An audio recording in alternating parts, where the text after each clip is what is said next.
हरे कृष्णा।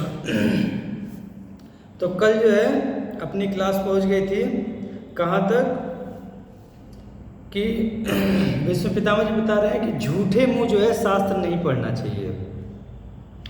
मुंह कुल्ला करके हाथ पैर धोकर आदि जो है स्वाध्याय करना चाहिए, शास्त्र पढ़ना चाहिए। कहते हैं इस विषय में एक प्राचीन इतिहास है, जानकार लोग जो है इसको गाते हैं कि यमराज कहते हैं कि जो मनुष्य झूठे मुंह उठकर दौड़ता है, झूठे मुंह कहीं उठकर जाना आना भी नहीं चाहिए, झूठे मुंह उठकर दौड़ता है और स्वाध्याय करता है, मैं उसकी आयु नष्ट कर देता हूँ और उसकी संतानों को भी उससे छीन लेता हूँ। जो द्विज मोहवश अनध्याय के समय भी अध्ययन करता है,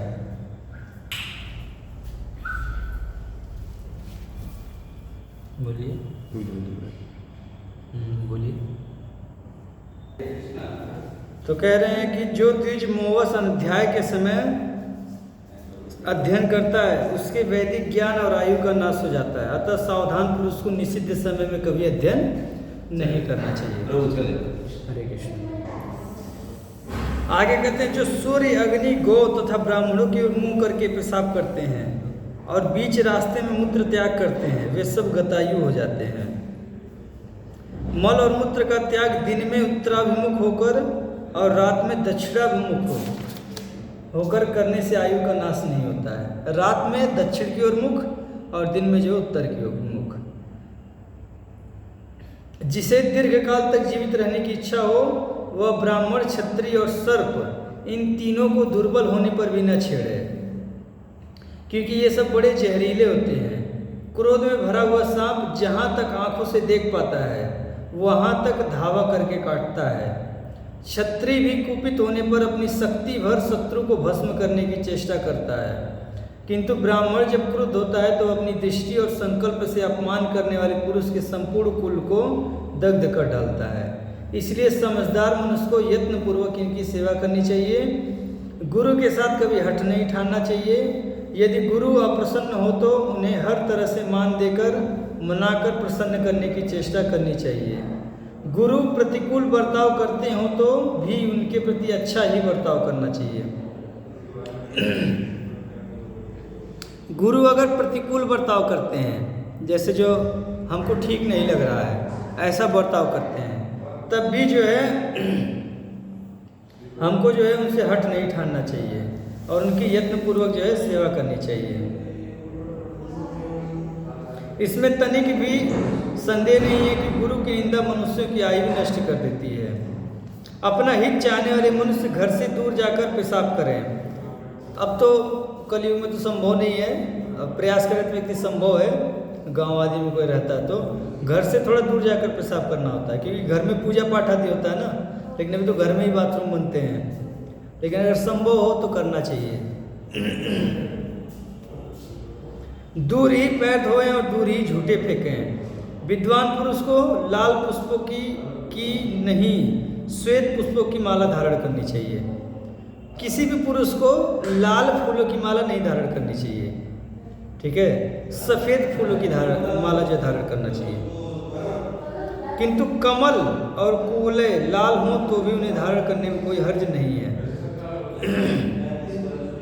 लाल रंग के फूल तथा वन्य पुष्प को मस्तक पर धारण करना चाहिए।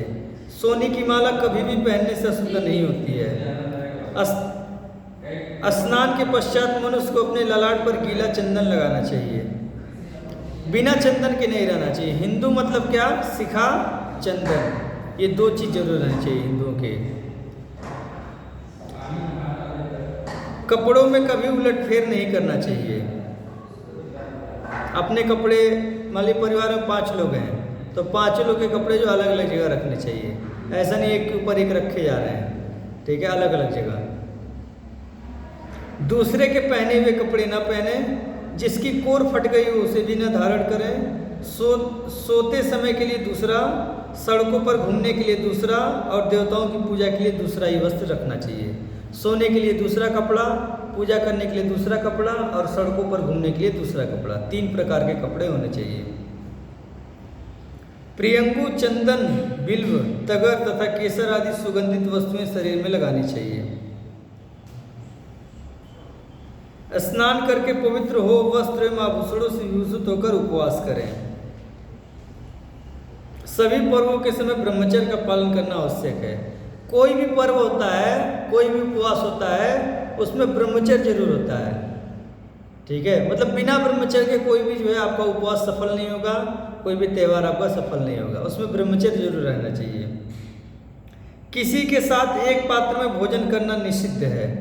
कोई अपना बेटा हो, पत्नी हो, कोई भी हो, एक थाली में भोजन नहीं करना चाहिए। किसी का भी झूठा नहीं खाना चाहिए, एकमात्र बस भगवान का ही झूठा खाना चाहिए बस। जिसको रजस्वला स्त्री ने छू दिया हो तथा जिसमें से सार निकाल लिया गया हो, ऐसे अन्न को कदापि भक्षण न करें। जब मासिक धर्म में स्त्रियां होती हैं तो जिस प्रसाद को छू दिए उसको ग्रहण नहीं करना चाहिए, आयु का नाश होता है उससे।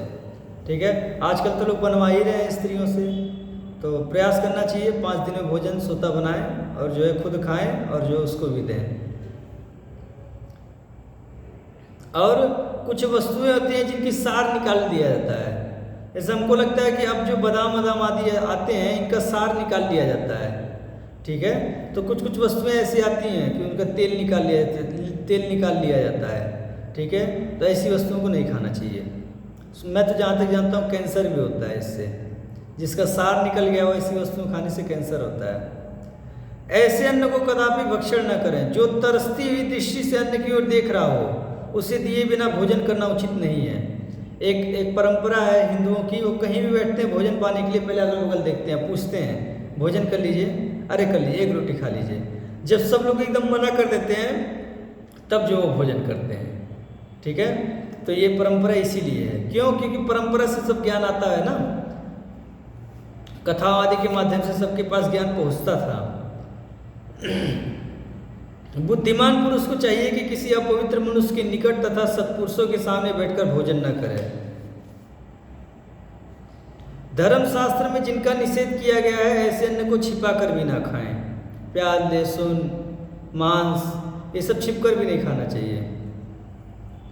अपना कल्याण चाहने वाले श्रेष्ठ पुरुष को पीपल, बड़ और गूलर के फल का तथा सन के साग का सेवन नहीं करना चाहिए।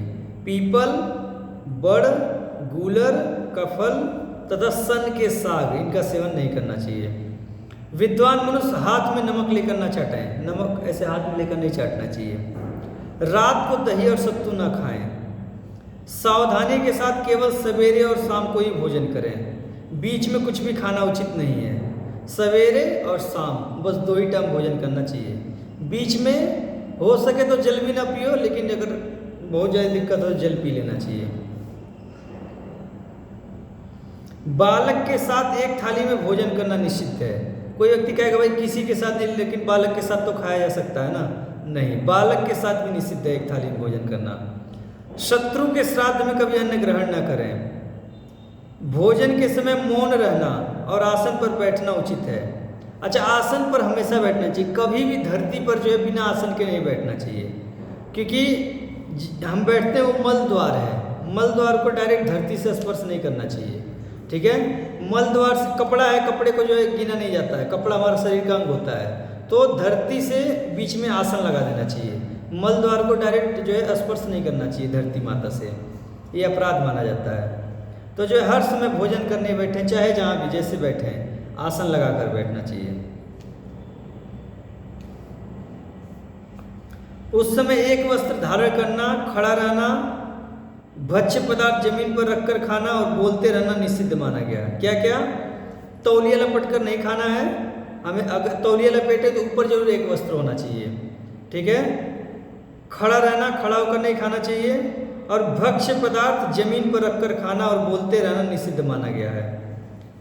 पहले अतिथि को अन्न और जल देकर पीछे स्वयं एकाग्र चित्त से भोजन करना चाहिए। एक पंक्ति में बैठने पर सबको समान भोजन करना उचित है। जैसे कोई पंक्ति लगा के बैठे हैं खाना खाने के लिए, ठीक है, तो प्रयास करना चाहिए सब लोग एक साथ ही उठें। उसमें देखते रहना चाहिए हमारे कोई धीमे खा रहा है तो आप भी आराम से खाओ। ठीक है, और जब उठने की बारी आए ऐसा लपकते रहना चाहिए कि सब लोग एक साथ ही उठें। देखते रहना चाहिए कि किसकी क्या स्पीड चल रही है, लगभग जो उसी टाइम पर जो हमारा भी खत्म हो और एक साथ जो उठ जाया जाए। अच्छा, देखना चाहिए सब लोग कम कम भोजन ले रहे हैं तो अपने भी कम ले लेना चाहिए। ऐसा नहीं सब 2 रोटी खा रहे हैं हम 5 ले लिए, तो फिर जो आप सबको इंतजार करना पड़ेगा आपके लिए। तो फिर अगर सब 2 खा रहे हैं तो अपने भी 2 खा लो, उस दिन थोड़ा जो पेट खाली ही रहेगा, पानी से भर लो। तो एक पंक्ति में बैठने पर सबको समान भोजन करना उचित है। जो अपने सुहृद जनों को न देकर अकेला ही भोजन करता उसका अन्न हलाहल विष के समान है।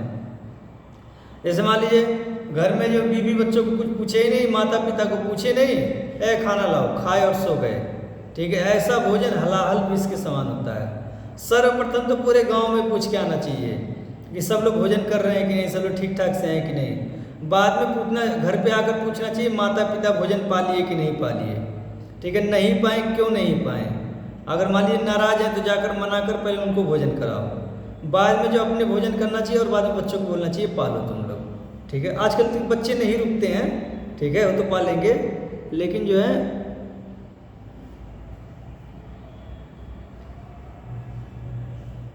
सबको पूछने के बाद, माता पिता को पूछने के बाद फिर अपने भोजन करना चाहिए। अगर ऐसा नहीं करते तो भोजन हलाहल विष के समान होता है। भोजन काल में यह अन्न पचेगा ही नहीं। अच्छा नहीं, ये बात नहीं है, दूसरी बात है। भोजन काल में यह अन्न पचेगा या नहीं इस प्रकार की शंका नहीं करनी चाहिए, तथा भोजन के अंत में दही नहीं मट्ठा पीना चाहिए।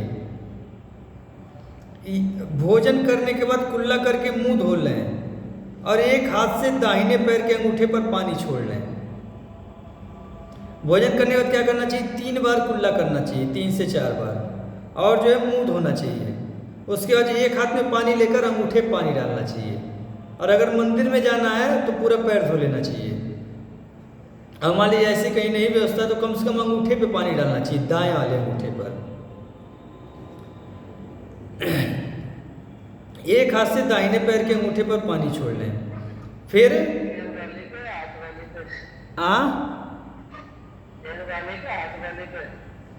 नहीं, पैर वाले पे, दाहिने पैर के अंगूठे पर पानी छोड़ लें, ठीक है। पूरा पैर ही धो लेना चाहिए। हाँ, नहीं मान लीजिए कहीं आजकल बेसिन में हाथ धोया जाता है, ठीक है, वहाँ पानी नहीं गिरा सकते हैं आप, तो वहाँ बढ़िया अपना थोड़ा सा पानी लो, अंगूठे पे डाल लो बस, ठीक है। फिर जल से आँख ऐसे हाथ भीगा ही रहता है, आँख ऐसे स्पर्श करें, नाक को स्पर्श करें, और फिर इंद्रियां जैसे कान है, ठीक है, मुख है, ऐसे स्पर्श करें, और जो है नाभि का या नाभि पे ऐसे स्पर्श करें, और जो हथेली को धो लें, ठीक है। या तो फिर कुल्ला कर लें, अंगूठे पानी छोड़ लें या पैर धो लें, पानी छिटक लें, जाकर आसन पे बैठ के आचमन कर लो। और ऐसा नहीं है, आचमन करने की व्यवस्था नहीं है, तो क्या करो, उस जल से आँख को स्पर्श करो, नाक को स्पर्श करो, कान को, मुख को, और जो है ऐसे त्वचा को स्पर्श, ऐसे हाथ को ऐसे स्पर्श कर लो, और फिर दोनों हाथ धो लो, ठीक है। ये हो गया, इतना काम करना है भोजन करने के बाद। धोने के पश्चात गीले हाथ लेकर ही ना बैठ जाएं। धोने के बाद हाथ को पोंछ लेना है, ठीक है, गीले हाथ लेकर नहीं बैठना है।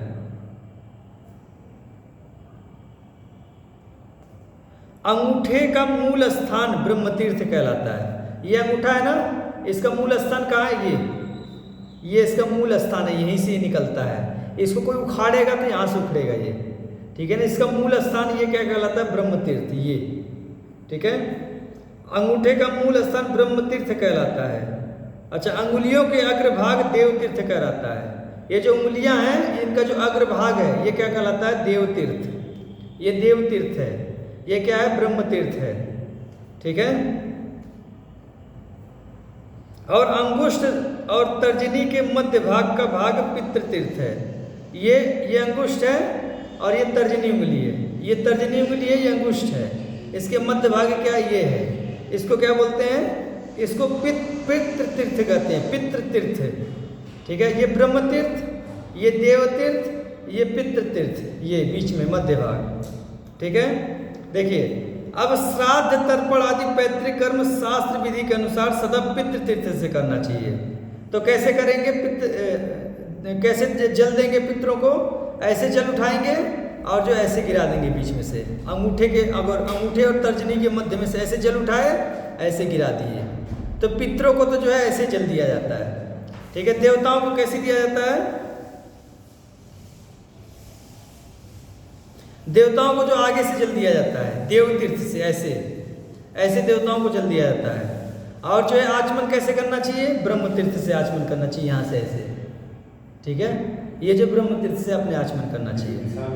हाँ आचमन देगा दिशा भी होता है उसका, देवताओं की दिशा में, हाँ। पूर्व दिशा में देवताओं को, हर चार दिशा है, ठीक है। तो इस प्रकार से अपनी भलाई चाहने वाले पुरुष को दूसरों की निंदा तथा अप्रिय वचन मुंह से नहीं निकालने चाहिए, किसी को क्रोध नहीं दिलाना चाहिए तथा पतित मनुष्यों के साथ वार्तालाप की इच्छा नहीं रखनी चाहिए। अच्छा, एक चीज़ है मैं आपको बताता हूँ, बहुत सारी आपस से बच जाओगे। एक सिद्धांत है, मांसाहारी जितने भी हैं उनसे कोई भी संपर्क न रखो, ठीक है। और मांस खाने वाले की खूब निंदा करो, मांस खाने की खूब निंदा करो। कोई व्यक्ति मांस खाता हो उसको ऐसे घृणित दृष्टि से देखो, हृदय में सम्मान रखो, ऐसे मतलब उसको लगना चाहिए कि हमारे मांस खाने से बड़े नाराज रहते हैं, ये हमसे प्रेम करते हैं, ऐसा उसको लगना चाहिए कि हमसे व्यक्तिगत प्रेम करते हैं, लेकिन जो हमारा मांस खाने का स्वभाव है इससे ये बड़ा घृणा करते हैं, ठीक है। बड़ा मंगल होता है इससे, बहुत मंगल होता है, क्योंकि सबसे बड़ा पाप जो है मांस खाना, व्यभिचार करना, ये सब सबसे बड़े पाप में आते हैं, ठीक है। तो मांसाहारियों से ऐसा उसको रहना चाहिए कि हमसे तो ये व्यक्तिगत बड़ा प्रेम करते हैं, लेकिन हमारे इस कार्य से बड़ा हमको घृणित मानते हैं, ऐसा उसके हृदय में रहना चाहिए। उसको बहुत ज़्यादा प्रेम नहीं दिखाना चाहिए। जैसे मान लीजिए वो बोले कि चला जाए क्या कुछ खाने, बोले तुम्हारे साथ कौन खाएगा, तुम तो मांस खाते हो, मांस खाना छोड़ दो फिर तुम्हारे साथ बैठेंगे खाने के लिए, ठीक है। कुछ भी काम हो उसको जता देना चाहिए कि तुम बड़ा घृणित कार्य करते हो, मांस खाते हो, इसलिए हमारा तुम्हारा कोई संबंध नहीं है। बोले चला जाए कहीं घूमने का, तेरे साथ क्या घूमना, खून पीने वाला आदमी है तू, क्या पता मेरा भी खून पी ले हाँ, उसको ऐसे बोलना चाहिए, उसको वो होना चाहिए कि हम बहुत गंदा काम करते हैं। जैसे आजकल क्या है ना, हमारे रिश्तेदार में कोई मांस खाता है, हाँ ठीक है, इसका भी पाप लगता है। कल अभी हम लोग बैठ के पढ़ रहे थे कि किसी भी एंगल से किसी व्यक्ति को अगर ऐसा आप महसूस करा रहे हो कि ठीक है मांस खाना, आपको ही पाप लगेगा। मतलब विरोध करोगे तभी पाप नहीं लगेगा आपको, मांसाहारियों का विरोध करना है आपको, ठीक है, तब नहीं पाप लगेगा।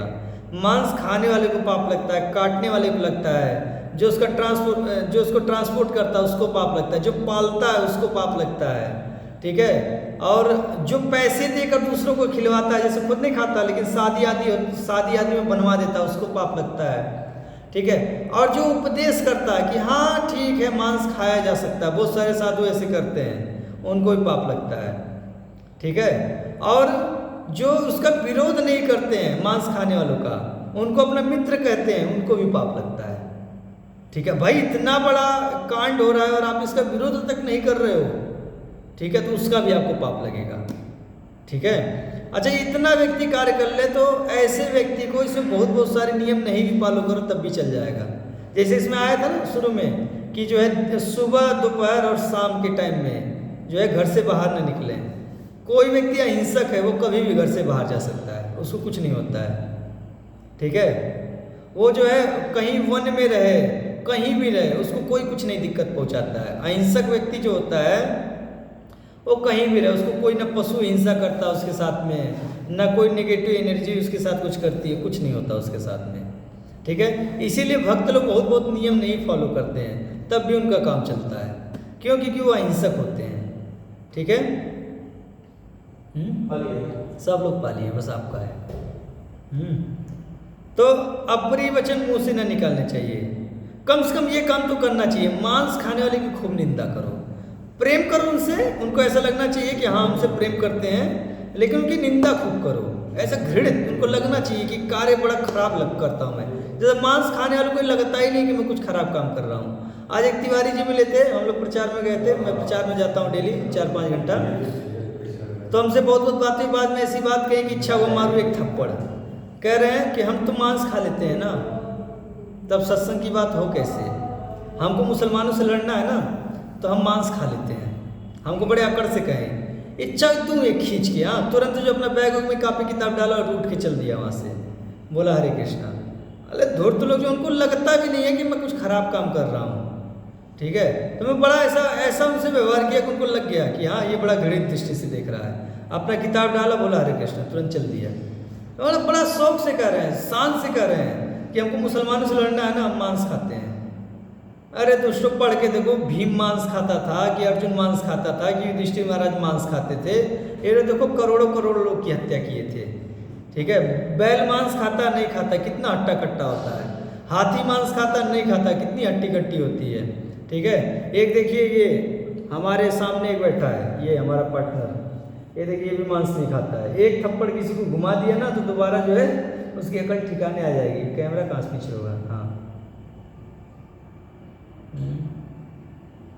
कैसे होगा दिखा, पता नहीं कैसे होगा, कैमरा कैसे बैठेगा।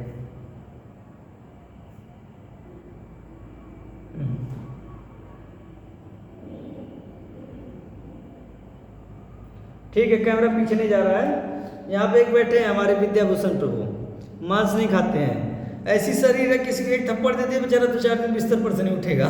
ठीक है, खली मांस नहीं खाता था। विराट कोहली मांस नहीं खाता है। देखिए ये सब है नहीं, छक्के चौके जड़ नहीं रहे। ठीक है, तो मांस खाने से कोई ताकत, उल्टा मांस खाने से शरीर अस्वस्थ होता है, आयु नाश हो जाती है, जल्दी मर जाता है व्यक्ति, हार्ट अटैक जैसे रोग होते हैं। एक डॉक्टर बता रहे थे, ईमानदार डॉक्टर है, और कह रहे थे मांस खाने से जितनी बीमारियां उतना किसी चीज़ से नहीं होती हैं। कह रहे 200 से 250 जो रोग हैं वो मांस खाने से ही होते हैं। ठीक है, हमारा शरीर मांस खाने के लिए बना ही नहीं है, क्योंकि जो हमारी आंतें हैं वो हमारी शरीर से जो 21 गुने लंबी हैं। ठीक है, उसमें मांस फंस जाता है, बाहर निकलता नहीं है, बहुत टाइम लगता है निकलने में, और जो वहीं सड़ जाता है और उससे बहुत बहुत रोग बन जाते हैं शरीर में, बहुत टाइम लगता है उसको बाहर निकलने में। ठीक है, इसीलिए मांस खाने वालों का पेट भी साफ नहीं होता है, उनको सिगरेट आदि पीना पड़ता है पेट साफ करने के लिए, सुरती खाना पड़ता है पेट साफ करने के लिए उनको। ठीक है, ये सब कार्य करना पड़ता है। क्यों राहुल प्रभु, आप तो जानते होंगे मांस खाने वालों को कैसी दुर्गति होती है पेट साफ करने के लिए। सुरती खाएंगे, सिगरेट पिएंगे, कुछ कुछ जो टेक्निक अपनाते हैं, हाँ, इससे पेट साफ हो जाए। उनका पेट साफ नहीं होता है, क्यों? क्योंकि वो ठोस है ना, बहुत ज़्यादा ठोस है, वो पड़ा रहता है उधर, निकलता नहीं है वो। हाँ ऐसा है, तो उनकी निंदा करनी चाहिए। किसी को क्रोध नहीं दिलाना चाहिए। पतित मनुष्यों के साथ वार्तालाप की इच्छा भी नहीं रखनी चाहिए। पतितों के तो दर्शन और स्पर्श का भी परित्याग कर देना चाहिए। कोई मानिए पतित है, मांस आदि खाता है, व्यभिचार करता है, उसका स्पर्श नहीं करना चाहिए, दूर रहना चाहिए। दूर, हरे कृष्णा बोलो, नमस्ते बोलो, दूर रहो। ठीक है, और उससे बात अगर मान लो कुछ काम पड़ता है उससे किसी और से करवा लो, उससे मत करवाओ। ठीक है, ऐसा करने से मनुष्य की आयु बढ़ती है। कुमारी कन्या और कुल्टा या वेश्या के संसर्ग न करें। ठीक है, कुमारी कन्या बहुत बड़ा अपराध है, किसी कुमारी कन्या के साथ संसर्ग करना। ठीक है, किसी कन्या का कन्यत्व तो नष्ट करना बहुत बड़ा पाप है। तो कुमारी कन्या, कुल्टा या वेश्या के संसर्ग न करें। अपनी पत्नी के साथ में भी दिन में तथा ऋतुकाल के अतिरिक्त समय में समागम न करें। रात में पत्नी से समागम नहीं करना होता, दिन में करना होता है। ठीक है, और जो ऋतुकाल में ही करना होता है। ऋतुकाल कब तक होता है? मासिक धर्म के 5वें दिन से लेकर 16वें दिन तक, ये ऋतुकाल का समय होता है। और इसमें भी हम क्या पढ़े थे? पौर्णमासी, चतुर्दशी, अष्टमी और एक कौन डेट था?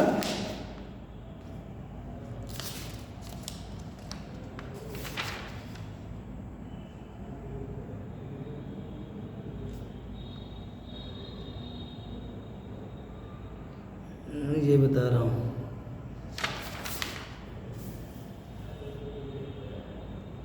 अमावस्या, अमावस्या, पौर्णमासी, चतुर्दशी और अष्टमी। पूर्णिमा अमावस्या याद है, अष्टमी और जो है चतुर्दशी, चौथा दिन, 8वां दिन पूर्णिमा और अमावस्या, ये 4 दिन ऋतुकाल में भी नहीं। ठीक है, इन 4 दिन ऋतुकाल में ही और दिन में ही जो समागम करना चाहिए, इससे आयु की वृद्धि होती है। अपने अपने तीर्थ में आचमन करके कार्य आरंभ करें। पहले जो हर एक गांव में सरोवर होते थे, उनको लोग तीर्थों की तरह मानते थे। वहाँ एक मंदिर होता था, वहाँ लोग आचमन करके ही गांव से बाहर आदि करते थे या कोई कार्य आरंभ करते थे। लेकिन तो अभी सरोवर है नहीं। ठीक है, लेकिन कहीं किसी के यहाँ अगर सरोवर कोई नदी हो तो वहाँ आचमन करके ही जो बाहर जाना चाहिए। नहीं है, ठीक है, कम से कम अपने घर में मंदिर में प्रणाम करके आचमन करके बाहर जाना चाहिए। और फिर उधर से आने के बाद भी जो है आचमन करना चाहिए, पैर हाथ धोकर आचमन करना चाहिए। इससे मनुष्य शुद्ध हो जाता है। पहले नेत्र, नासिका आदि इंद्रियों को एक बार स्पर्श करके फिर 3 बार अपने ऊपर जल छिड़के, इसके बाद वेदोक्त विधि के अनुसार देव यज्ञ और पितृयज्ञ करना चाहिए। ठीक है, तो आचमन करके भगवान का नाम जप आदि करना चाहिए। अब ब्राह्मण के लिए भोजन के आदि में और अंत में जो पवित्र और हितकारक शुद्धि का विधान हो उसे बता रहा हूँ। तो ब्राह्मण के लिए बताया जा रहा है, लेकिन भक्त भी ब्राह्मण ही होता है। ठीक है, तो हमको भी ऐसा करना है। ठीक है ना, क्योंकि बिना ब्राह्मण बने भगवान नहीं मिलते हैं, तो ब्राह्मण तो सबको बनना है। नहीं जन्म से तो कर्म से तो बनना ही पड़ेगा। उसे बता रहा हूँ, सुनो। ब्राह्मण को प्रत्येक शुद्धि के कार्य में ब्रह्म तीर्थ से आचमन करना चाहिए। यहाँ से आचमन करना चाहिए। थूकने और छींकने के बाद आचमन करने से ब्राह्मण पवित्र होता है। बूढ़े, कुटुंबी और दरिद्र मित्र को अपने घर पर आश्रय देना चाहिए। किसको? इसको बूढ़े, कुटुंबी और दरिद्र मित्र को अपने घर पर आश्रय देना चाहिए। इससे धन और आयु की वृद्धि होती है। जैसे लोग मेहमान आते हैं ना, लोग कूदने लगते हैं।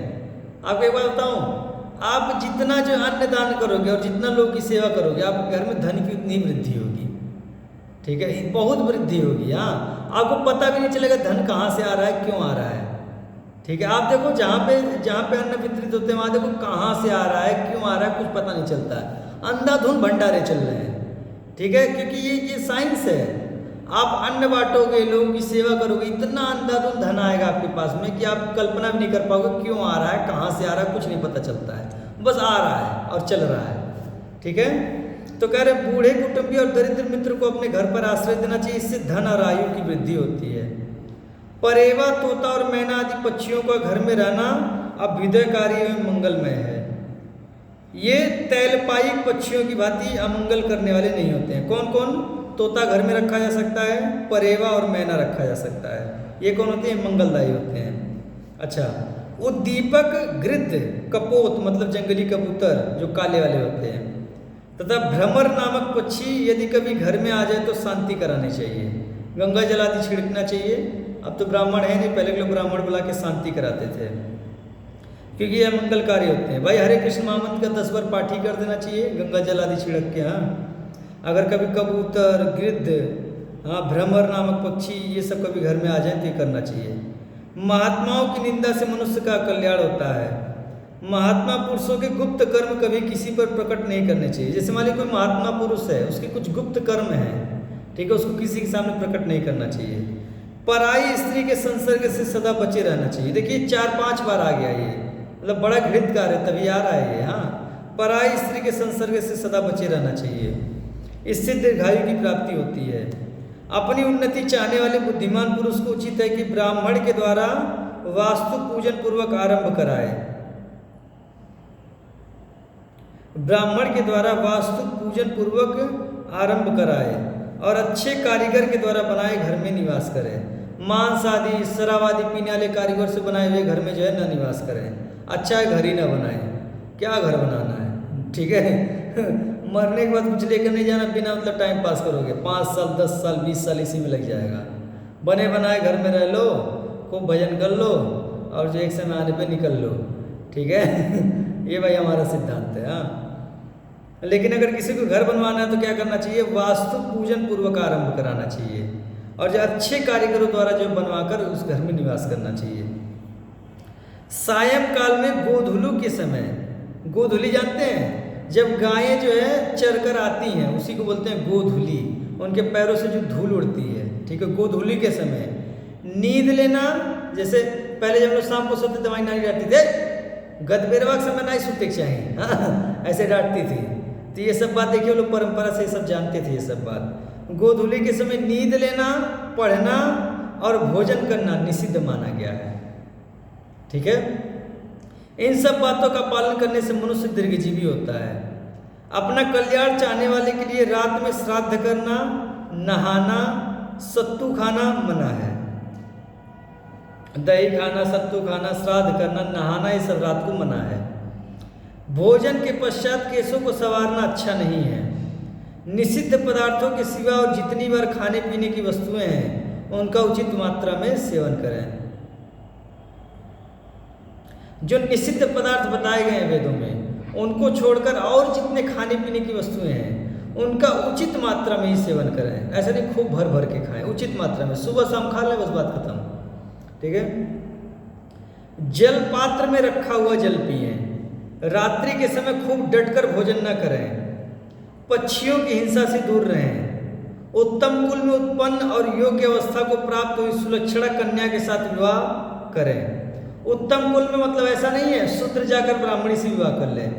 शूद्र जो है, शूद्र में ही उत्तम कुल में कोई हो। जैसे कोई शूद्र है मांस खा रहा है तो ऐसे कुल में विवाह न करें। ऐसा शूद्र खोजें जो मांस न खाता हो, भगवान का भजन करता हो, ऐसे उत्तम कुल की कन्या से ही विवाह करें। या मान लीजिए कि कोई कन्या है तो ऐसे पुरुष से ही विवाह करें, पैसा आदि ना देखे। ठीक है। कोई वैश्य है तो वैश्य में ही कोई उत्तम कुल हो उसमें जाकर विवाह करें। क्षत्रिय है तो क्षत्रिय में ही कोई जो उत्तम कुल हो वहाँ जाकर विवाह करें। और ब्राह्मण तो ब्राह्मण में पतित ब्राह्मण से विवाह नहीं करना चाहिए, कोई उत्तम कुल का ब्राह्मण हो उससे विवाह करना चाहिए। ठीक है। सुलक्षण कन्या के साथ विवाह करें, उसके गर्भ से संतान उत्पन्न करके वंश परंपरा की रक्षा करें। गोद आदि नहीं लेना चाहिए, बहुत बहुत पश्चाताप होगा गोद आदि लोगे तब। उत्तम कुल की कन्या से विवाह करके उससे पुत्र उत्पन्न करके उससे ही वंश परंपरा बढ़ानी चाहिए। ठीक है। और जो है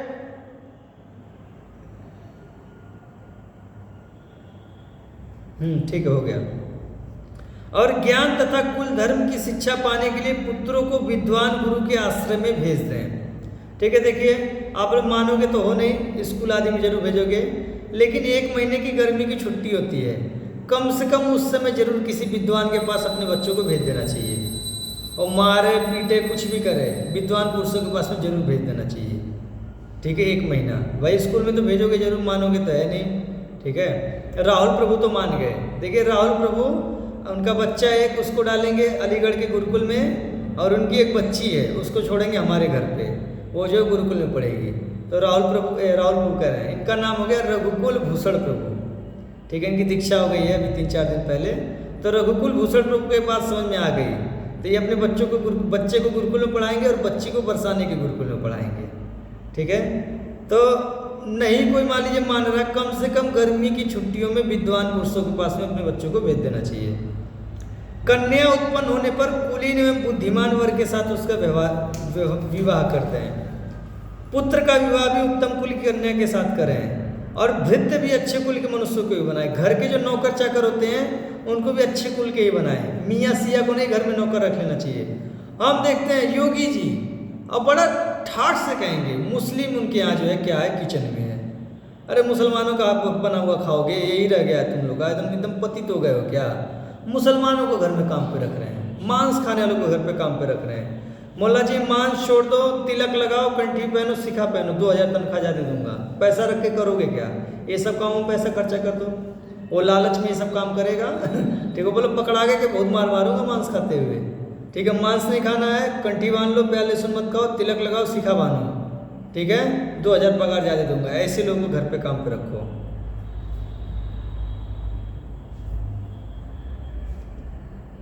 मस्तक पर से स्नान करके देव कार्य और पितृ कार्य करें। अर्ध स्नान करके भगवान की पूजा आदि नहीं करनी चाहिए, मस्तक पर से ही स्नान करके तभी देव कार्य आदि करना चाहिए। जिस नक्षत्र में अपना जन्म हुआ हो उसमें श्राद्ध करना वर्जित है। ठीक है। श्राद्ध वाला तो छोड़ देता हूँ पूरा, क्योंकि कौन श्राद्ध कर रहा है। भगवद गीता का पाठ कर लेना चाहिए पितृपक्ष में।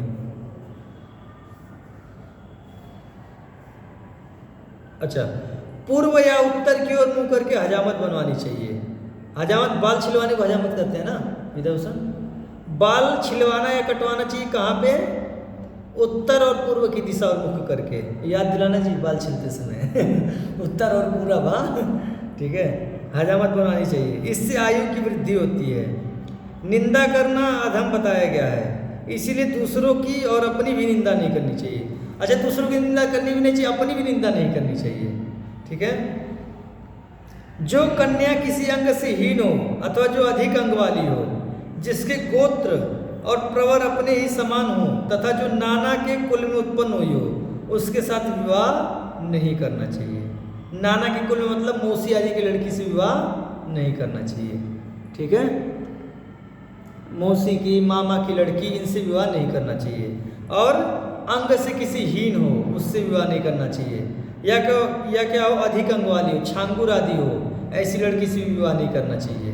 उसको भगवान के भरोसे छोड़ो, कोई करे उससे विवाह आप मत करो, ठीक है।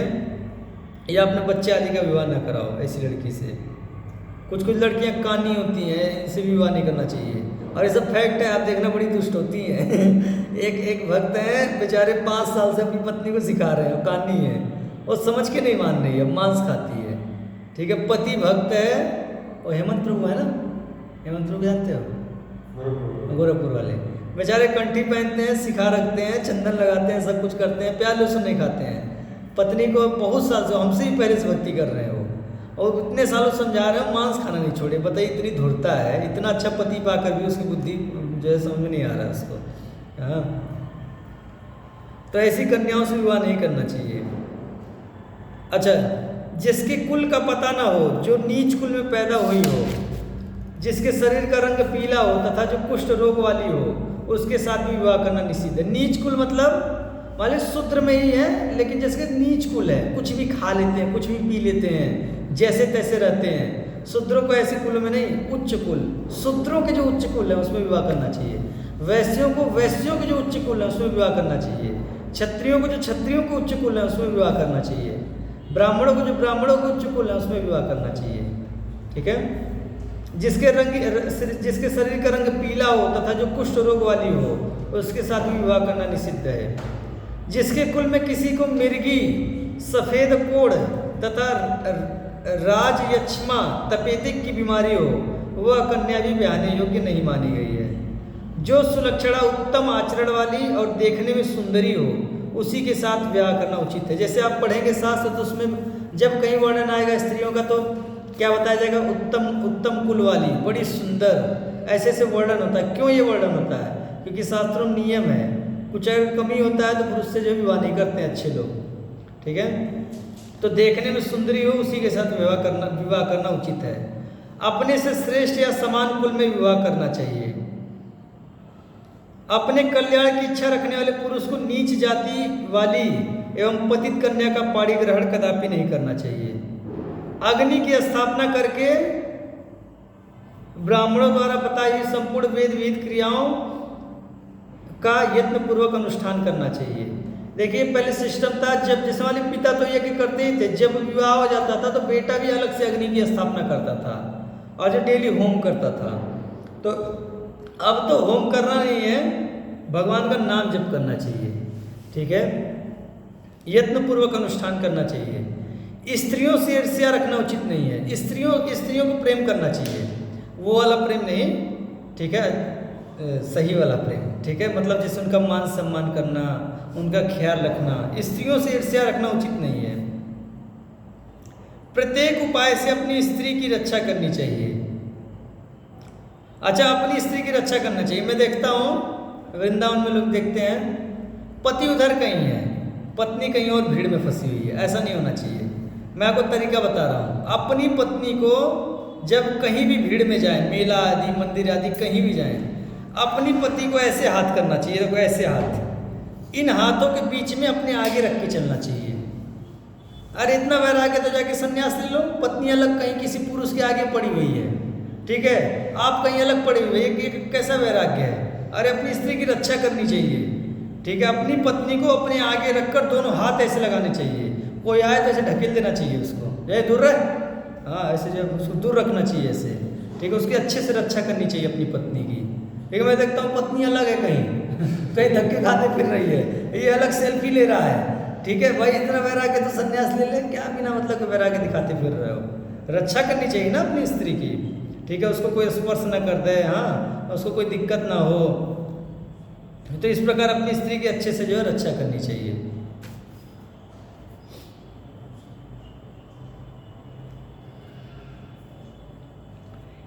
ईर्ष्या करने से आयु क्षीण होती है, इसीलिए उसे त्याग देना ही उचित है। सवेरे सूर्योदय के समय और दिन में सोने से आयु का नाश होता है।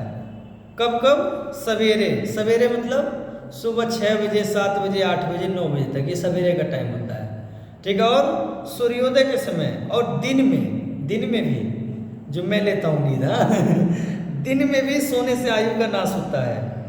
अच्छे लोग रात में अपवित्र होकर नहीं सोते हैं। रात में वाले भोजन किए अच्छे से आचमन आदि करके, पानी में छिड़क के, कुल्ला करके बढ़िया से सोना चाहिए। अशुद्ध अवस्था में ऐसा नहीं दूध पिए जो झूठे मुँह सो गए। पवित्र अवस्था में सोना चाहिए। पर स्त्री से व्यभिचार करना, देखिए फिर आ गया, ठीक है। व्यभिचार करना, मांस खाना बहुत बड़ा पाप है, देखिए बार बार आ रहा है। पर स्त्री से व्यभिचार करना और हजामत बनवाकर बिना नहाए रहना भी आयु का हानि करने वाला है। बाल बनवाकर तुरंत स्नान करना होता है, इसीलिए भक्त लोग जो बाथरूम में ही बाल बनाते हैं। हाँ, और कपड़ा नहीं पहने रहना चाहिए, कपड़े उतार देना चाहिए। जो कपड़ा हम पहनते हैं वो पहन के बाल नहीं बनवाना चाहिए, है ना। हाँ, उसको धो धा देना। अगर कपड़ा पहन के बनवाए भी तो उसको धो धा लेना चाहिए, खुद नहा लेना चाहिए। इसीलिए भक्त लोग बाथरूम में ही बाल बनाते हैं और वहीं नहा धो के फिर बाहर निकलते हैं, ठीक है। अपवित्र अवस्था में वेदाभ्यास का यत्न पूर्वक त्याग करें। संध्या काल में स्नान, भोजन और अध्ययन वर्जित है। संध्या काल सूर्यास्त के समय, जब सूर्यास्त होता रहता है उस समय क्या क्या, स्नान नहीं करना चाहिए, भोजन नहीं करना चाहिए और अध्ययन नहीं करना चाहिए। ये सब क्या है, वर्जित है। उस समय शुद्ध चित्त होकर ध्यान करने के सिवा कोई काम न करें। अब ये नहीं कि भाई अध्ययन नहीं कर रहे लेकिन कोई दूसरा काम कर रहे हैं, कोई दूसरा काम नहीं करना चाहिए, बैठ के नाम जप करना चाहिए। हाँ, सूर्योदय सूर्यास्त सबके समय। ब्राह्मणों की पूजा, देवताओं को नमस्कार और गुरुजनों को प्रणाम स्नान के बाद ही करना चाहिए।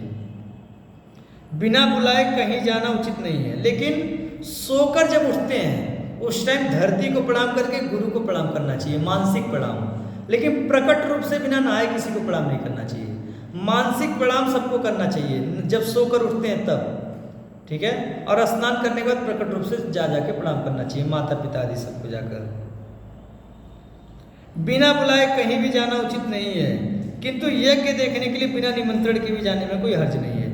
बिना बुलाए कहीं जाना नहीं चाहिए, लेकिन मंदिर में कोई प्रोग्राम होता रहे तो कोई बुलाए ना रहे तब भी जाना चाहिए, ठीक है ना। वहाँ नहीं सोचना चाहिए कोई बुलाएगा तब जाएंगे, जाकर घुस घुस के देखना चाहिए रामलीला, हाँ कृष्ण लीला। प्रसाद में कोई मना करे, प्रसाद नहीं, अरे नहीं प्रभु जी थोड़ा सा दे दो, थोड़ा सा दे दो, हाँ जबरदस्ती लेके खाना चाहिए, ठीक है। तो जो है यज्ञ देखने के लिए बिना निमंत्रण के भी जाने में कोई हर्ज नहीं है। जहाँ अपना आदर ना होता हो वहाँ जाने में आयु का नाश होता है, ठीक है। अकेले परदेश जाना और रात में यात्रा करना मना है। यदि किसी काम के लिए बाहर जाएं तो संध्या होने के पहले ही घर लौट आना चाहिए। पहले सब सिस्टम था, संध्या होते होते सब लोग घर आ जाते थे। अभी तो संध्या को तो सारा काम चालू हो रहा है, कितने लोगों का मामला जो है संध्या को ही चालू होता है, हाँ ठीक है। संध्या होते होते घर लौट आना चाहिए, ठीक है। माता पिता और गुरुजनों की आज्ञा का अविलंब पालन करना चाहिए। अविलंब मतलब विलंब नहीं करना चाहिए, तुरंत पालन करो। उनकी आज्ञा हितकर है या हितकर इसका विचार नहीं करना चाहिए। लेकिन मांस खाने के लिए कहे तो नहीं खाना चाहिए। शास्त्रों में वर्णन आता है कि गुरु भी अगर जो है गलत कार्य कहता है तो नहीं करना चाहिए, ठीक है। युधिष्ठिर क्षत्रिय को वेद और धनुर्वेद के अभ्यास का यत्न करना चाहिए तथा हाथी घोड़े की सवारी और रथ हाँकने की कला में निपुणता प्राप्त करनी चाहिए। राजन तुम सदा उद्योगी बने रहो, क्योंकि उद्योगी मनुष्य ही सुखी और उन्नतिशील होता है। शत्रु भृत्य और स्वजन भी उसका पराभव नहीं कर सकते हैं। जो राजा सदा प्रजा की रक्षा में संलग्न रहता है उसे कभी हानि नहीं उठानी पड़ती है। तुम तर्क शास्त्र और शब्द शास्त्र व्याकरण का अध्ययन करो, संगीत और समस्त कलाओं का ज्ञान प्राप्त करो। तुम्हें प्रतिदिन पुराण, इतिहास, उपाख्यान तथा महात्माओं के जीवन चरित्र का श्रवण करना चाहिए। महाभारत, श्रीमद् भागवतम, भक्तमाल, इन सब का अध्ययन करना चाहिए। यदि अपनी पत्नी रजस्वला हो तो उसके पास न जाएं। 4 दिन तक स्त्रियों को किसी एकांत कमरे में बैठ जाना चाहिए जब मासिक धर्म आता तब। अपने पति आदि से न मिलना चाहिए न बातें करना चाहिए।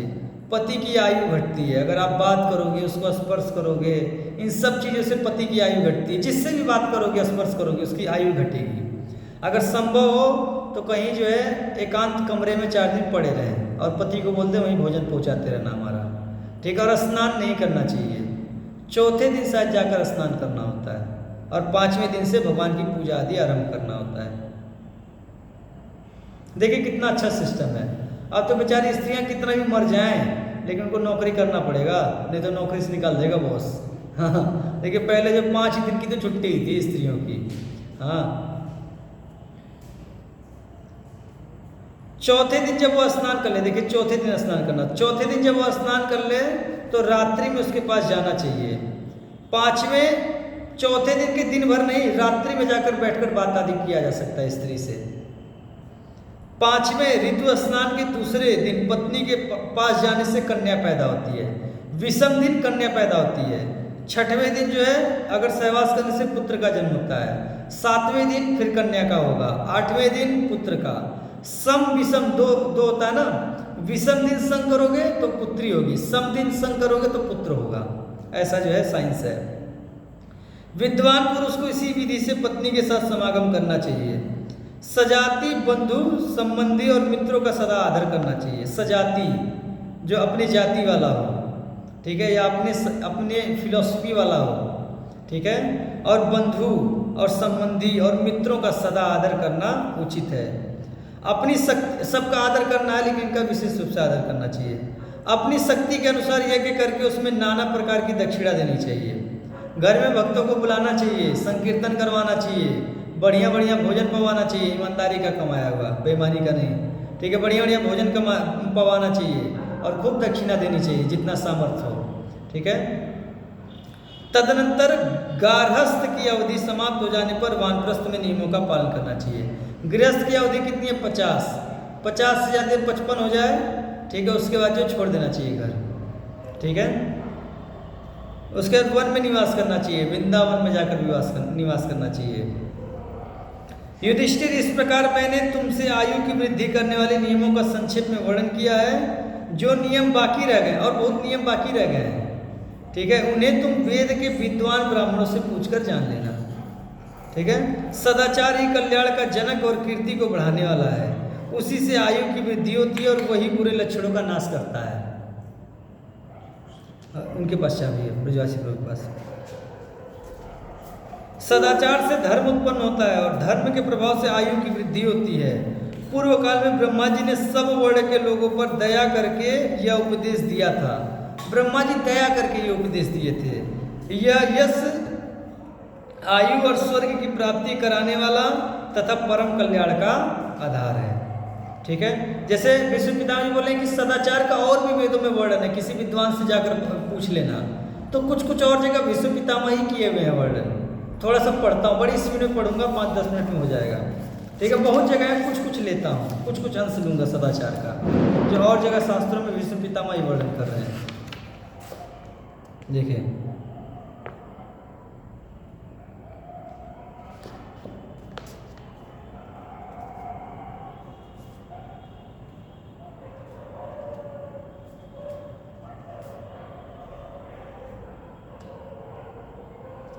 देखिए एक जगह और आता है, युधिष्ठिर ने पूछा, पितामह संसार में श्रेय का प्रतिपादन करने वाले अनेकों दर्शन मत हैं, परंतु आप जिसे श्रेय मानते हो, जो इस लोक और परलोक में भी कल्याण करने वाला हो, उसे ही मुझे बताइए। धर्म का मार्ग बड़ा बीहड़ है, इससे बहुत सी शाखाएं पगडंडियां निकली हुई हैं। इनमें से कौन सा धर्म सर्वोत्तम अवश्य पालन करने योग्य माना गया है तथा बहुत सी शाखाओं से युक्त इस महान धर्म का वास्तविक मूल्य क्या है, ये सब बातें आप पूर्ण रूप से बतलाइए। भीष्म जी ने कहा, युधिष्ठिर, जिन उपाय से तुम्हें श्रेय कल्याण प्राप्त होगा वह बताता हूँ, सुनो। जैसे अमृत पीने से पूर्ण तृप्ति हो जाती है, उसी प्रकार इस ज्ञान को पाकर तुम तृप्त हो जाओगे। धर्म के बहुत से विधान हैं जिनका महर्षियों ने अपने अपने ज्ञान के अनुसार वर्णन किया है। उन सब का आधार है दम, मन और इंद्रियों को संयम करना। दम का अर्थ क्या होता है? मन और इंद्रियों को संयम करना। धार्मिक सिद्धांत को जानने वाले वृद्ध पुरुष दम को मुक्ति का साधन बतलाते हैं। विशेषतः ब्राह्मण के लिए तो दम ही सनातन धर्म है, इससे ही उसके शुभ कर्मों की यथावत सिद्धि होती है। दम ब्राह्मण के लिए दान, यज्ञ और स्वाध्याय से भी बढ़कर है। दम तेज की वृद्धि करता है, वह बड़ा पवित्र साधन है। दम का अर्थ मन और इंद्रियों को संयम करना। दम से ही पाप रहित हुआ तेजस्वी पुरुष परम पद को प्राप्त कर लेता है। संसार में दम के समान दूसरा कोई धर्म मैंने नहीं सुना है। सभी धर्म वालों के यहाँ उसकी प्रशंसा की गई है। इंद्रिय संयम तथा मनोनिग्रह से युक्त मनुष्य इस लोक में और परलोक में भी सुख पाता है। उसे महान धर्म का फल प्राप्त होता है। उसका मन सदा प्रसन्न रहता है। जिसकी इंद्रियां और मन वश में नहीं है, उसे बारंबार दुख उठाना पड़ता है और वह अपने ही दोषों से बहुत से दूसरे अनर्थ भी पैदा कर लेता है। चारों ही आश्रमों में दम को उत्तम बताया गया है। ब्राह्मणी क्या, चारों ही आश्रम वालों को इसका पालन करना चाहिए। जिन मनुष्यों के अंतःकरण में दम संयम का उदय हुआ है उनके लक्षण बताता हूँ, सुनो। क्षमा, दम से देखिए क्या क्या होता है। क्षमा, अहिंसा, समता, सत्य, सरलता, इंद्रिय निग्रह, दक्षता, कोमलता, लज्जा, स्थिरता, उदारता, क्रोध का अभाव, संतोष, मीठे वचन बोलना, किसी को कष्ट न देना, दूसरे के दोष न देखना, ये सब गुण जिनमें उपलब्ध हों उन पुरुषों के संयम का उदय समझना चाहिए। ये सब दम से ही होता है। मन और इंद्रियां संयमित करने पे ये सारे गुण जो है आ जाते हैं। वे गुरुजनों का आदर और सब प्राणियों पर दया करते हैं। संयमी पुरुष चुगली, असत्य भाषण, दूसरों की निंदा स्तुति, काम, क्रोध, लोभ, दर्प, डींग हाँकना, रोष, ईर्ष्या और दूसरों का अपमान, इन दुर्गुणों का कभी सेवन नहीं करता। संयम रखने वालों की कभी निंदा नहीं होती है। अब देखिए, जो लोग संयम कर रखते हैं उनकी कभी निंदा नहीं होती है। उसके मन में कोई कामना नहीं होती है। मैं तेरा हूँ, तू मेरा, मुझसे उनका स्नेह है और उनमें मेरा इस प्रकार पहले के संबंधों को वह मन में भी नहीं रखता है। जो दूसरों की निंदा और प्रशंसा से दूर रहता है उसकी मुक्ति हो जाती है। जो सबके प्रति मित्रता का भाव रखने वाला और सुशील है, जिसका मन नाना प्रकार की आसक्तियों से मुक्त है, उसे मृत्यु के पश्चात महान फल की प्राप्ति होती है। सदाचारी, सुशील, प्रसन्नचित्त और आत्मा के स्वरूप को जानने वाला विद्वान पुरुष इस लोक में सम्मान और परलोक में सद्गति प्राप्त करता है। इस जगत में जो केवल शुभ कल्याणकारी कर्म है जिनका सत्पुरुषों ने आचरण किया है, वे ही ज्ञानी मुनि के मार्ग हैं। वह स्वभाव से उनका आचरण करता है, उन्हें त्यागता नहीं है। ज्ञान संपन्न जितेंद्रीय पुरुष घर से निकलकर एकांत वन का आश्रय लेता है और वहाँ देह त्याग के समय ही प्रतीक्षा करता हुआ निर्द्वंद विचरता रहता है। ठीक है,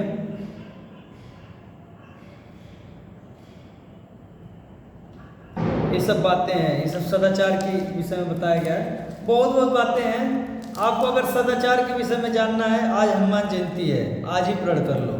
ठीक है, कि हम जो है रामायण पढ़ेंगे। रामायण में जो है सदाचार का बहुत अच्छा वर्णन मिलता है। ठीक है, तो रामायण पढ़ें और वहाँ से जो है सदाचार को निकालें। सदाचार क्या क्या होता है। ठीक है, भगवान श्री रामचंद्र सदाचार की मूर्ति हैं। ठीक है, और जो सदाचार का पालन करना चाहिए। ठीक है, और भी बहुत है। ठीक है, जितना सदाचार जितना करो उतना ही अच्छा, जितना हो पाए उतना करना चाहिए सदाचार। ठीक है, तो और भी सुन लीजिए, थोड़ा सा 5 मिनट और ले लीजिए, दे दीजिए। युधिष्ठिर जी ने पूछा, दादाजी आप सदाचार के नियमों को जानने वाले हैं, कृपया बताइए कि मनुष्य को किस प्रकार आचरण करते हुए निःशोक होकर पृथ्वी पर विचरना चाहिए तथा ऐसा कौन सा काम है जिसे करने से वह उत्तम गति प्राप्त कर सकता है। भीष्म जी बोले, राजन, इस विषय में यह पुरातन इतिहास प्रसिद्ध है। इसमें असुरराज प्रहलाद और अजगर मुनि का संवाद है। एक शुद्ध चित्त और निर्विकार ब्राह्मण को पृथ्वी पर विचरते देखकर परम बुद्धिमान प्रहलाद जी ने पूछा था, ब्राह्मण, आप स्वस्थ, शक्तिमान, मृदु, जितेंद्रीय, कर्मारंभ से दूर रहने वाले, दूसरों के दोषों पर दृष्टि न डालने वाले, मिष्टभाषी और तत्वज्ञ होकर भी बालकों का सा आचरण करने वाले हैं। आपको किसी लाभ की इच्छा नहीं है और हानि होने पर आप किसी प्रकार की चिंता नहीं करते हैं, सदा ही तृप्त से जान पड़ते हैं। आप इंद्रियों के विषयों की परवाह न करके साक्षी के समान मुक्त रूप से विचरते हैं। मुनिवर, आपके पास ऐसी क्या बुद्धि, शास्त्र ज्ञान या वृत्ति है? यदि आप उचित समझें तो शीघ्र ही मुझे बताने की कृपा करें। प्रहलाद जी ने इस प्रकार पूछने पर उस मतिमान मुनि श्रेष्ठ ने उनसे मधुरवाणी में कहा, प्रहलाद देखो, इस जगत की उत्पत्ति, ह्रास, वृद्धि और नाश का कारण प्रकृति ही है। अतः मैं उनके कारण न हर्षित होता हूँ और न व्यतीत होता हूँ। जितने संयोग हैं उतने तुम वियोग में समाप्त होने वाले समझो, और जितने संचय हैं उनका पर्यवसान विनाश में ही जानो। जितने संयोग होते हैं, जैसे मान लीजिए जो संयोग है, पति पत्नी का संबंध, माता पिता का संबंध, जितने संयोग उतने वियोग जानो। ठीक है, संयोग है तो वियोग होगा ही होगा। संचय इकट्ठा किए हो तो उसका विनाश होगा ही होगा। संचय है, उनका पर्यवसान विनाश में ही जानो। यह सब देखकर मैं तो कहीं भी अपने मन को नहीं लगाता। असुरराज, पृथ्वी पर जितने स्थावर जंगम प्राणी हैं, मुझे तो उनकी मृत्यु साफ दिखाई देती है। आकाश में जो छोटे बड़े तारे विचर रहे हैं वे भी समय आने पर गिरते देखे जाते हैं। अजगर मुनि बता रहे हैं जो तारे दिख रहे हैं ना जहाँ देवता रहते हैं ये भी जो गिर जाते हैं जब मनवंतर होता है, जब ब्रह्मा जी का एक दिन पूरा होता है तो जब प्रलय आता है ये सब गिर जाते हैं, सब नाश हो जाता है। इस प्रकार सब प्राणियों को मृत्यु के अधीन देखकर सब में समान भाव रखते हुए मैं आनंद से सोता हूँ। यदि अनायास ही मिल जाए तो कभी खूब भर पेट भोजन कर लेता हूँ, मेहनत नहीं करता हूँ, अनायास मिल जाए, कोई बुला ले घर पे आइए स्वामी जी तो खूब भर पेट भोजन कर लेता हूँ, नहीं तो बहुत दिनों तक बिना खाए भी रह जाता हूँ, कोई नहीं बुलाया तो पड़ा रहता हूँ बिना खाए। कभी चावल की कनी खाकर रह जाता हूँ, कभी तिल की खली ही खा लेता हूँ, तिल की खली नहीं, तिल का कोई वस्तु नहीं खाना चाहिए, लेकिन गर्म में यही खा लेता हूँ जो फंस जाए। हाँ ये साधुओं की रहनी है। इस प्रकार बढ़िया घटिया सभी तरह का भोजन करता रहता हूँ। मैं कभी तो सन रेशम और चर्म के वस्त्र पहनकर रह जाता हूँ और कभी बड़े मूल्यवान वस्त्र धारण करता हूँ। कोई राजा आदि बुला लिया मूल्यवान वस्त्र दे दिया तो पहन लेता हूँ और कभी कभी तो जो है सन रेशम और चर्म के वस्त्र पहनकर रह जाता हूँ। यदि दैववश कोई धर्मानुकूल पदार्थ मुझे प्राप्त होता है तो मैं उसका त्याग नहीं करता हूँ और यूँ किसी दुर्लभ भोग की कभी इच्छा नहीं करता हूँ। अच्छी वस्तु मिल जाती हैं जो धर्मानुकूल होती हैं उनका त्याग नहीं करता हूँ और जो है किसी भी दुर्लभ वस्तु की भोग की इच्छा भी नहीं करता हूँ। मैं सर्वदा इस अजगर वृत्ति से ही रहता हूँ। यह व्रत अत्यंत सुदृढ़ कल्याणमय शोकहीन पवित्र और अतुलनीय है। बड़े बड़े विद्वान भी इसे स्वीकार करते हैं। जो मूढ़मती है उन्हें यह अप्रिय है और वे ही इससे दूर भागते हैं। मेरी मति अविचल है, मैं अपने धर्म से च्युत नहीं हुआ हूँ। मेरी गति अपरिमित और मैंने भय राग द्वेष एवं लोभ मोह को त्याग दिया है। मैं सर्वथा शुद्ध अंतःकरण से इस अजगर वृत्ति का पालन करता हूँ। अनियत रूप से जो कुछ फल या भक्ष्य भोज आदि मिल जाता है उसी से निर्वाह कर लेता हूँ तथा प्रारब्ध के अनुसार देश काल की व्यवस्था रखता हूँ। इस प्रकार ठीक है। तो ये सब सदाचार के जो बहुत शास्त्रों में जो है बताए गए हैं, इसका जो हमको अध्ययन करना चाहिए, पढ़ना चाहिए। तो सब लोग भाई आज हनुमान जयंती है, सब लोग प्रण कर लो कि भाई जो रामायण पढ़ना है प्रतिदिन। कितना देर? कम से कम 15 मिनट। कौन कौन प्रण करेगा? भाई मैं प्रण करूँगा, ठीक है, कि आज से जो है प्रतिदिन 15 मिनट रामायण पढ़ूंगा हनुमान जयंती के दिन, ठीक है भाई। तो मैं कर रहा हूँ, और कौन करेगा हमारे साथ में? और कौन करेगा? शिवम प्रभु कर रहे हैं, 15 मिनट रामायण पढ़ेंगे। और कौन कर रहा है? भाई पढ़ने की इच्छा हो तो 30 मिनट पढ़ लें, 1 घंटा पढ़ लो, लेकिन 15 मिनट पढ़ना ही पढ़ना है, ठीक है। और कौन पढ़ेगा? ठीक है, ऋषिकेश प्रभु, अच्छा रघुकुल भूषण प्रभु पढ़ेंगे। और कौन पढ़ेगा? ठीक है, प्रीति माता जी पढ़ेंगी 15 मिनट रामायण प्रतिदिन, ठीक है। ऋषिकेश प्रभु आप भी उठा दो, हो गया, बहुत हो गया, उठा दो, देखो उठा दिए, ऋषिकेश प्रभु भी उठा दिए। 15 मिनट जो है हनुमान जयंती की जी ऋषिकेश प्रभु भी पढ़ेंगे। पूजा माता जी आप भी दिखा दो अपना दम, आप भी उठा दो हाथ। हाँ 15 मिनट। कल ही जो है जीजा जी को भेज दो गीता प्रेस, हाँ ठीक है, और बोलो रामायण लेकर आओ, रामायण पढ़ना है, ठीक है। और जो है रामायण पढ़ो 15 मिनट, ठीक है। उठा दो पूजा माता जी हाथ। हाँ हाँ रामचरितमानस भी पढ़ सकते हैं। रामचरितमानस शॉर्ट में है, रामायण उसका जो है विस्तार है। रामायण में विस्तार रूप से रामलीला है, रामचरितमानस में शॉर्ट है। तो रामचरितमानस पढ़िए, रामायण पढ़िए, बात एक ही है, ठीक है। मेरे पास वही है रामचरितमानस। तो रामचरितमानस पढ़िए। अच्छा उसको गाने में बड़ा आनंद आता है रामचरितमानस को, ठीक है, गा गा के पढ़िए उसको। हाँ पूजा माता जी उठा दो, आज हिम्मत दिखा दो आज, ठीक है, ठीक है भाई, ना दिखाओ हिम्मत। हाँ चलो 5 लोग जो है तो प्रण कर ही लिए रामायण पढ़ने के लिए, ठीक है। किसी का कोई प्रश्न है? हाँ